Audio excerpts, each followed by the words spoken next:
வைரமுத்து அடிக்கடி சர்ச்சைகளில் சிக்குவதை வழக்கமாக வச்சிருந்தார். இப்போ மீண்டும் ஒரு சர்ச்சையில் சிக்கியிருக்கிறார். அவர் இந்து மதத்தில் இருக்கக்கூடிய ஒரு சில விஷயங்களை பற்றி பேசியிருக்கிறார். குறிப்பாக கம்பராமாயணத்தை பற்றி அவர் பேசியிருக்காரு. ஒரு விழாவில், யாரோட விழாவில் அப்படின்னா, ஜெகதர்ஷகன் அவர்களுடைய நூல் வெளியீட்டு விழாவில் கம்பராமாயணத்தை மேற்கோள் காட்டி ஒரு சில விஷயங்களை அவர் கூறுகிறார். என்ன அப்படின்னா, கம்பன் எழுதிய ராமாயணத்தில் ராமர் தான் குற்றவாளி. அதை கம்பன் எழுதலை, ராமர் தான் குற்றவாளி. வாலியை மறைந்து இருந்து கொன்றவன் ராமன். ராமனுக்கு புத்தி சுவாதீனம் இல்லை.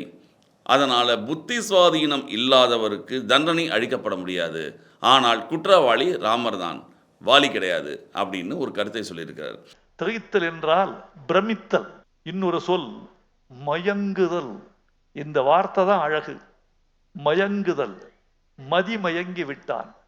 சீதையை பிரிந்த ராமன் செய்வதறியாமல் புத்தி சுவாதீனம் இழந்து விட்டான்.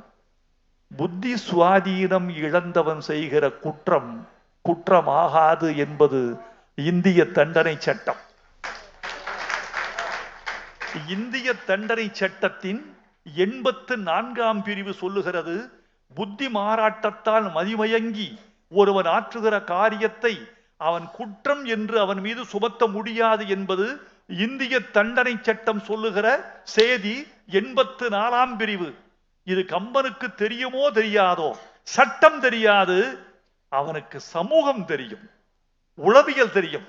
இந்த மன்னித்தலில் ராமன் என்ற ஒரு குற்றவாளி முற்றிலும் விடுவிக்கப்படுகிறான்.